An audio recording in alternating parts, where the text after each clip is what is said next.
Фокусът е, че всички злополуки се дължат на опасното поведение на хората. Целта е при това наблюдение да намаляваме броя на злополуките чрез прекратяване на опасното поведение и действие в поведението на хората. Това е разговори с хората, насърчаване безопасните работни действия и елиминиране на опасните действия.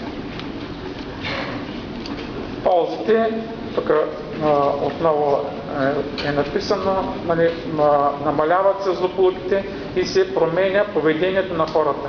Утвърждаване на безопасните работни практики, елиминиране на опасното поведение, намаляване на разходите, повишаване вниманието към безопасността, подобряване на комуникацията между хората. Тук